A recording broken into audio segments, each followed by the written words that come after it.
அவள் வருவாள சீரியல் நாளைக்கான எபிசோடில் என்ன நடக்க போகுதுன்னு ரொம்ப சூப்பரான ஒரு ப்ரமோ ரிவ்யூ பார்க்கலாம் வாங்க. என்னோட ரிவ்யூ பிடிச்சிருந்தால் லைக் பண்ணுங்கள்.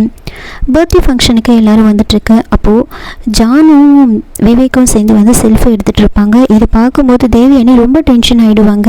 உன்னோட சந்தோஷத்தை நான் எப்படி கெடுக்கிறேன் பாரு அப்படின்னு தேவயானி சொல்லிட்டுருக்கு. இன்னொரு பக்கம் ஜுன்னுவோட ஃப்ரெண்ட்ஸ் எல்லாம் அங்கே வராங்க.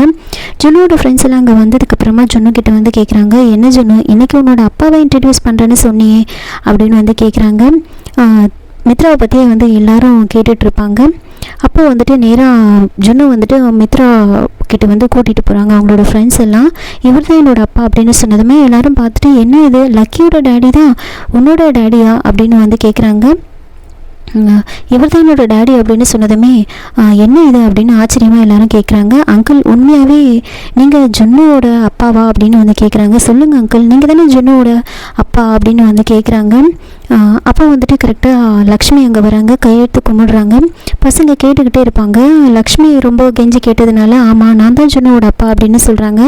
உடனே பார்த்தீங்களா இவர் தான் என்னோடய டேடின்னு நான் தான் சொன்னேன்ல, இப்போ நம்புறீங்களா அப்படின்னு அவங்க ஃப்ரெண்ட்ஸ் கிட்ட ஜுன்னு கேட்குறாங்க. அங்கிள் ஜுன்னு உங்களுக்காக ரொம்ப நாளாக வெயிட் பண்ணிட்டு இருந்தான் தெரியுமா, எப்போவுமே உங்களை பற்றி தான் பேசுவான். பேச ஆரம்பித்தாலே டேடி டேடின்னு தான் சொல்லுவான். ஒரு வார்த்தைக்கு முன்னாடியும் டேடி பின்னாடியும் டேடின்னு தான் சொல்லுவான். எப்போவும் அவனுக்கு டேடி தான். உங்களை ஜுன்னுக்கு ரொம்ப பிடிக்கும் அங்கிள். நீங்கள் தான் அவனோட ஹீரோ, நீங்கள் தான் அவனோட அப்பான்னு தெரியாமல் சில பேர் உனக்கு அப்பாவே இல்லை அப்படின்லாம் கிண்டல் பண்ணிட்டாங்க. இப்போது ஜுன்னு ரொம்ப ஜுன்னு கஷ்டப்பட்டான். நீங்கள் அவனோட ப்ராக்ரஸ் கார்டில் சைன் பண்ணி போட்டப்போ அவன் ஸ்கூலில் எடுத்துகிட்டு எவ்வளோ ஜாலியாக அதை செலிப்ரேட் பண்ணான் தெரியுமா, எல்லாருக்கும் சாக்லேட் வாங்கி கொடுத்தான் அப்படின்னு சொல்கிறாங்க. ஆமாம் டேடி, அன்றைக்கி உங்களை பற்றி நான் எல்லாருக்கிட்டேயும் சொன்னேன், அதனால தான் இன்றைக்கி இவங்க எல்லோரும் உங்களை பார்க்கறதுக்காக வந்திருக்காங்க அப்படின்னு சொல்கிறாங்க.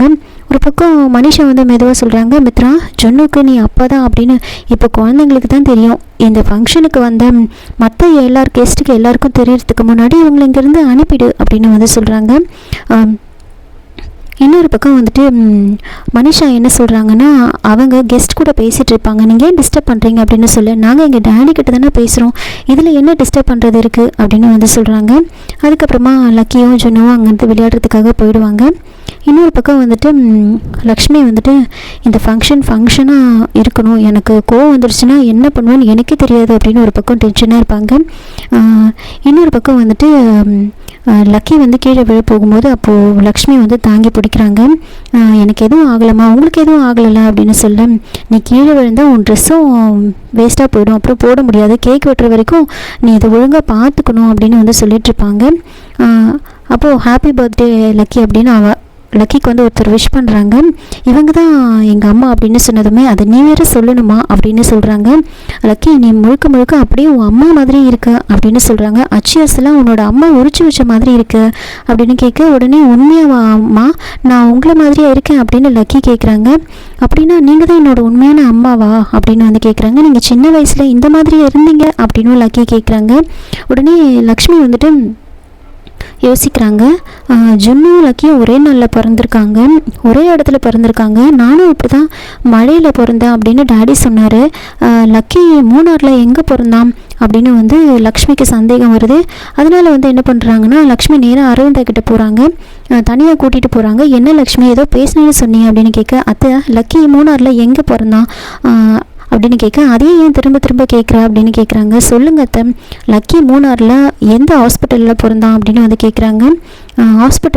ஹாஸ்பிட்டலில் தான் பிறந்தான் அப்படின்னு சொல்கிறாங்க. ஹாஸ்பிட்டல்லையா, ஏன் இவ்வளோ ஷாக் ஆகுற அப்படின்னு சொல்ல, ஜுன்னுவும் அதே மாதிரி ஹாஸ்பிட்டலில் தான் பிறந்தான் அப்படின்னு சொல்கிறாங்க. உடனே என்ன சொல்கிற லக்ஷ்மி அப்படின்னு கேட்டுட்டு இருக்கும்போது மனிஷா இதெல்லாம் கேட்டுடுவாங்க. உண்மையை சொல்லிட்டு போகிறாங்க அப்படின்னு பயந்துக்கிட்டு, உங்களை மித்ரா கூப்பிடுறாரு, ரொம்ப அவசரமாக சீக்கிரம் போங்க அப்படின்னு சொல்கிறாங்க. உடனே நான் வரேன் நீ போ மனிஷா அப்படின்னு சொல்ல, இல்லை அது ரொம்ப அவசரமாக, ஒரு நிமிஷம் நான் பார்த்துட்டு வந்துடுறேன் அப்படின்னு சொன்னால் கூட கேட்காம கம்பல் பண்ணி அரவிந்தாவை அங்கேருந்து கூட்டிகிட்டு போயிடுவாங்க. உடனே மனிஷா கேட்குறாங்க, ஆண்டி கூட என்ன அவ்வளோ ரகசியமாக பேசிகிட்டு இருந்தா அப்படின்னு சொல்ல, அது அத்தைக்கிட்ட தான் சொல்லணும் அப்படின்னு சொல்கிறாங்க. ஏன் என்கிட்ட சொல்லக்கூடாதா அப்படின்னு கேட்க, நீங்கள் பேசுகிறது லக்கியை பற்றி தானே அப்படின்னு சொல்ல, ஆமாம் உனக்கு எப்படி தெரியும் அப்படின்னு கேட்க, லக்கி எங்கே பிறந்தா, யாருக்கு பிறந்தா அப்படின்னு தானே தெரிஞ்சுக்கணும் அப்படின்னு கேட்குறாங்க. உனக்கு தெரியுமா அப்படின்னு கேட்குறாங்க. உடனே மனுஷன் வந்து சொல்கிறாங்க, எனக்கு தெரியும் அப்படின்னு சொல்ல, லக்கி பிறந்தப்போ நானும் அந்த ஹாஸ்பிட்டலில் தான் இருந்தேன், நீ அங்கே இருந்த அப்படின்னு கேட்க, மித்ராவோட டீ எஸ்டேட் மேனேஜர் பாஸ்கரோட தங்கச்சிக்கு அப்போது டெலிவரி பெயின் வந்துச்சு, நாங்கள் அவளை ஹாஸ்பிட்டலுக்கு அங்கேருந்து கூட்டிகிட்டு போய் சேர்த்தோம், அந்த நேரத்தில் தான் ஒரு பொண்ணு லக்கியை பெற்றுட்டு இறந்து போயிட்டா அப்படின்னு சொல்கிறாங்க. உடனே லக்ஷ்மி அதை கேட்டு ஷாக் ஆகுறாங்க. என்னது இறந்துட்டாங்களா அப்படின்னு கேட்க, ஆமாம் அதனால தான் மித்ரா லக்கியை தத்தெடுத்தாரு, தாயில்லாத குழந்தைன்னு நினச்சி அவரே அப்பாவாக இருந்து லக்கியை வளர்க்குறாரு, இந்த விஷயம் லக்கியை தவிர எல்லாருக்கும் தெரியும் அப்படின்னு சொல்கிறாங்க. அதை கேட்டதுமே லக்ஷ்மி ஒரு மாதிரி ஆகிடுவாங்க. அவளோட அம்மா இறந்துட்டாங்க அப்படின்னு சொன்னால் லக்கி மனசு வந்து உடஞ்சிடும் அப்படின்னு யாரும் அதை சொல்லலை, நீயும் இந்த விஷயத்த லக்கி கிட்ட சொல்லாத, மித்ராவுக்கு தெரிஞ்சால் உன்னை உயிரோடு விட மாட்டாரு அப்படின்னு சொல்கிறாங்க. இப்போ எல்லா சந்தேகமும் தீர்ந்து தான் லக்கியும் ஜுன்னும் ஒரே நாளில் ஒரே ஊரில் ஒரே ஹாஸ்பிட்டலில் பிறந்தது, அன்னைக்கே மழை வந்தது, இதெல்லாமே ரொம்ப தற்செயலாக இருக்குது, லக்கிக்கும் எனக்கும் எந்த ஒரு சம்மந்தமும் இல்லைன்னு அர்த்தமா அப்படின்னு மனிஷா மனசுக்குள்ளேயே வந்து நினச்சிக்கிட்டு இருக்காங்க. இன்னொரு பக்கம் வந்துட்டு இதை வந்து தேவயானி பார்த்துக்கிட்டு இருப்பாங்க. சூப்பர் ஆண்டி, எப்படியோ லக்கியோட அம்மா இறந்துட்டாங்க அப்படின்னு லக்ஷ்மியை நம்ப வச்சுட்டேன், லக்கி பற்றின அவளோட எல்லா ஆசையும் முடிச்சு விட்டுட்டேன், இல்லாட்டி இந்த டென்ஷன் எனக்கு ரொம்ப வந்துக்கிட்டே இருக்கும், இனிமேல் லக்கியை பற்றி யோசிக்கவே மாட்டா, யார்கிட்டையும் கேட்கவும் மாட்டா, என்னோட டென்ஷன் போயிடுச்சு, ஆனால் இப்போ பாஸ்கர் பற்றின டென்ஷன் மட்டும்தான் இருக்குது. ஆமாம் மனிஷா, அவன் எங்கே இருக்கான், அவனை பற்றி யார் என்ன சொல்ல போகிறாங்க ஒன்றுமே புரியல அப்படின்னு வந்து சொல்கிறாங்க. அப்புறம் அர்ஜுனுக்கு கால் வருது. அப்போ வந்துட்டு ஹாஸ்பிட்டல்லேருந்து கால் பண்ணுறாங்க, இந்த மாதிரி அவருக்கு வந்து கான்ஷியஸ் வந்துடுச்சு அப்படின்னு சொல்கிறாங்க. ஆனால் ஒரு சில ரவுடிங் இங்கே வந்தாங்க, அவரை கேட்டுட்டு வந்தாங்க அப்படின்னு சொல்கிறாங்க. அவருக்கு கான்ஷியஸ் வந்த உடனே அவர் இங்கேருந்து வெளியில் போயிருக்காரு அப்படின்னு சொல்கிறாங்க. இதை கேட்டதுமே அர்ஜுன் வந்துட்டு ஷாக் ஆகுறாங்க. இந்த விஷயத்த லக்ஷ்மி கிட்டேயும் சொல்கிறாங்க. ஆனால் அந்த பாஸ்கர் வந்துட்டு நேராக வந்து இங்கே தான் வந்து மித்ராவோட வீட்டுக்கு தான் வந்திருப்பாங்க. இதை கேட்டதுமே மனிஷா இன்னும் டென்ஷன் ஆகுறாங்க, என்ன இது அப்படின்னு வந்து யோசிச்சுக்கிட்டு இருப்பாங்க. அதுக்கப்புறமா பர்த்டே ஃபங்க்ஷன் ஸ்டார்ட் பண்ணுறாங்க. அப்போ ஃபோட்டோ எடுக்கிறதுக்கு வந்து கூப்பிடுறாங்க, எல்லோரையும் வந்து நிற்க சொல்கிறாங்க. அப்போ மித்ரா பக்கத்தில் லக்கி ஜுன்னு அதுக்கப்புறம் லக்ஷ்மி எல்லோரையும் நிற்க வச்சுடுவாங்க. இன்னொரு பக்கம் மனுஷன் வந்துட்டு அவங்க வந்து என்ன தான் கூப்பிடுறாங்க ஆண்டி அப்படின்னு சொல்ல, அப்படின்னா நீ இன்னும் ஏன் இங்கே நிற்கிற அப்படின்னு கேட்க, எனக்கும் மித்ராக்கும் இன்னும் கல்யாணம் ஆகலையே, நீ இப்படி இருந்தால் அந்த கல்யாணம் எப்போ தான் நடக்கிறது, அது நடக்கவே நடக்காது அப்படின்னு சொல்ல, உடனே மனுஷா ஒரு நிமிஷம் எங்களை விட்டுட்டு நீங்கள் மட்டும் ஃபோட்டோ எடுக்க போகிறீங்களா, நாங்களும் உங்களோட சேர்ந்து ஃபோட்டோ எடுக்கணும் அப்படின்னு வந்து சொல்கிறாங்க. அதுக்கப்புறமா ஜுன்னு லக்கியும் அங்கே வராங்க. குழந்தைங்க மேலே கை போட்டுக்கோங்க அப்படின்னு சொல்கிறாங்க.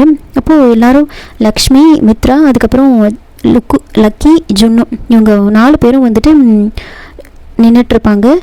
இதுதான் நான் பார்க்கணுன்னு ஆசைப்பட்ட காட்சி அப்படின்னு சொல்லிட்டு அரவிந்தா ரொம்ப சந்தோஷமாக பார்த்துக்கிட்டு இருக்க லக்ஷ்மி முகத்தில் சந்தோஷம், மித்ரா கண்ணில் மகிழ்ச்சி. அந்த 2 பேரும் அந்த 2 குழந்தைங்களும் சந்தோஷமாக வந்திருக்காங்க. இப்படி ஒரு குடும்பம் பார்க்கணுன்னு தான் நான் ஆசைப்பட்டேன் அப்படின்னு சொல்ல, உடனே அரவிந்தா அது வெறும் ஃபோட்டோ தான், குடும்பம் இல்லை அப்படின்னு சொல்ல, ஆனால் அந்த 4 பேரும் ஒரே குடும்பம் தானே, படத்துக்காக மட்டும் ஒன்றா நின்ன குடும்பம் அப்படின்னு வந்து சொல்கிறாங்க. ஃபோட்டோ எடுத்ததுக்கப்புறம் எல்லோரும் பிரிஞ்சு போயிடுவாங்க அப்படின்னு சொல்கிறாங்க. ஃபோட்டோக்காக தான் மித்ராவும் லக்ஷ்மியும் சிரிக்கிறாங்க, அந்த சிரிப்புக்கு பின்னாடி இருக்கிற உண்மை உனக்கு தெரியாது, அந்த ஃபோட்டோ நிஜமாக இருந்தால் எவ்வளோ நல்லாயிருக்கும், வாழ்க்கை எப்போவுமே ஃபோட்டோ இல்லைல்ல, ஃபோட்டோ ஜஸ்ட் ஒரு மெமரி மாதிரி தான், வாழ்க்கை தான் உண்மை, அந்த உண்மை இதுதான் அரவிந்தா அப்படின்னு வந்து சொல்கிறாங்க. மித்ராவோட மனசு மாறினாதான் அந்த 4 பேருமே ஒரே குடும்பமாக வாழ முடியும். கடவுளே, அந்த அதிர்ஷ்டத்தை எங்களுக்கு எப்படி தரப்போகிறேன், அது எப்போவுமே நடக்க விட மாட்டேன் ஆண்டி அப்படின்னு மனிஷா ஒரு பக்கம் இதெல்லாம் பார்த்து டென்ஷன் ஆகிட்டு இருப்பாங்க. இதோட இந்த ப்ரோமோ வந்து முடிச்சிருக்காங்க. என்னோட ரிவ்யூ பிடிச்சிருந்தா லைக் பண்ணுங்கள், மறக்காமல் சப்ஸ்கிரைப் பண்ணுங்கள். தேங்க்யூ.